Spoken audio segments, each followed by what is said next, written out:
io non ho mai parlato di cifre, di robe, se non producendo documenti firmati da tecnici.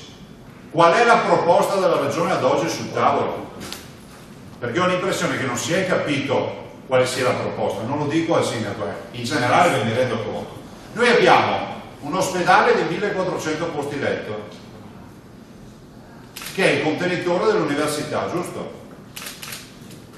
L'università, il policlinico, tutto quello che volete. 1400 posti letto. La Regione dice, ricordo che la Regione ha due compiti sanciti da legge e non sono competenze concorrenti con nessun altro: fare gli ospedali e la politica sanitaria.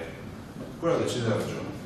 Le amministrazioni decidono urbanisticamente dove preparare la culla per il neonato che sta arrivando.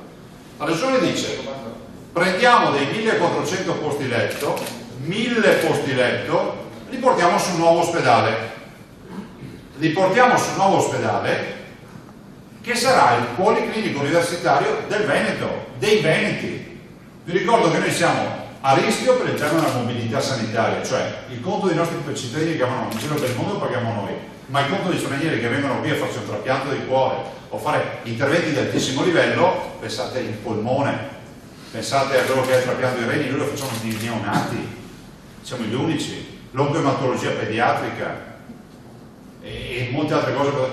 Quei 1000 posti letto sono cliniche universitarie di altissimo livello che oltre al bussolotto dei letti c'è tutta la diramazione di servizi, aule studio, laboratori, eccetera.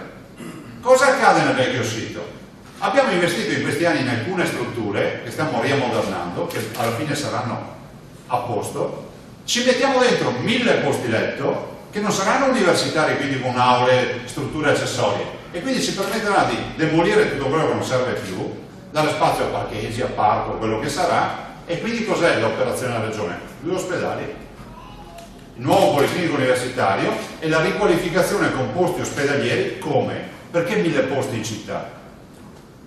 Chiudiamo il Sant'Antonio e lo portiamo lì, portiamo lo IOV che è già lì, ma lo portiamo in situazioni non come quelle di oggi che sono onestamente non degne di un paese civile, mi permetto di dire questa cosa, fino a cubare 1000 posti letto. Qual è la dimensione di un ospedale da 1000 posti letto che non è universitario? È quella di Vicenza, di Treviso che stiamo realizzando, un bel ospedale. A Padova resta un altro ospedale poi, anche l'ospedale dei Colli. Quindi noi diciamo riqualifichiamo l'area vecchia con un ospedale da 1000 posti letto, oggi ce ne sono 1400, ma non ha più le strutture accessorie. So che sono petulante, ma vi ricordo che l'impatto di quell'insegnamento è dato dalle strutture accessorie, perché ce ne servono tante, e le sale per le autopsie, e le aule per le lezioni, tutto quello che sono i laboratori, pensate ai centri di ricerca, via tutto, resta l'ospedale. Penso che i padovani interessi l'ospedale, no? Quindi non è vero che si svuota e diventa un punto nero, e questo l'abbiamo detto anche nella commissione l'altro giorno. Quindi la nostra operazione propone 2 realizzazioni, punto. Dopo un'area o l'altra, diciamo, noi siamo qui ad attendere.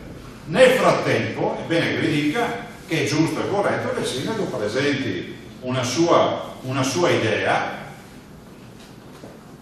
e che sarà poi vagliata, nel senso che se ha conti, perché a questo punto abbiamo letto di conti che tornano eccetera, li vedremo senza particolare, come si può dire, posizioni precostituite.